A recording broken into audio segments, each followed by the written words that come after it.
Tuna kazi kubwa, tuna kazi ya kufanya. Laiti malengo yetu yaweze kutimia, maana yake lazima tuungane, tushikamane ili kuhakikisha kwamba malengo ya Simba yanakwenda kufanyaje? Yanakwenda kutimia. Tumebeba dhamana kubwa ya Afrika Mashariki.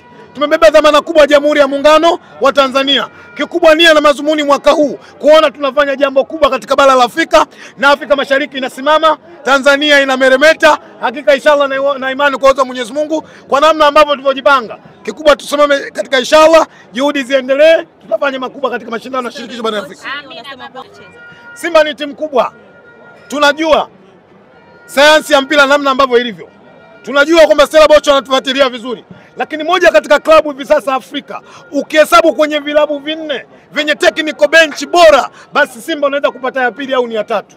Ile technical bench la Simba unaoliona pale ni watu 9, kila mmoja na kazi yake. Wao wanaweza kufikiria, wanaanza kutusoma, lakini sisi tuliwasoma kabla ya mechi yao hawajacheza na nani? Hawajacheza na Zamalek. Kwa sababu tulijua kati ya Zamalek au Stella Bocho mmoja ndo manyanyi tutakutana naye. Kwa technical bench umeshamaliza kazi yake. Kazi iliyobakia kwetu sisi mashabiki wa Simba, na moja kazi yetu sisi kwenda kuhakikisha tunakwenda kujaza uwanja Benjamin William Mkapa.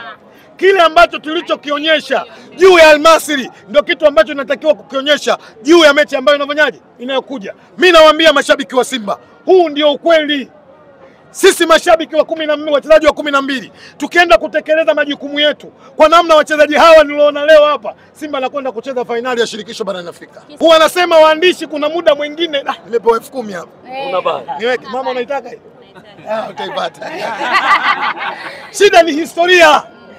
Sisi tumeshawahi kucheza hili kombe.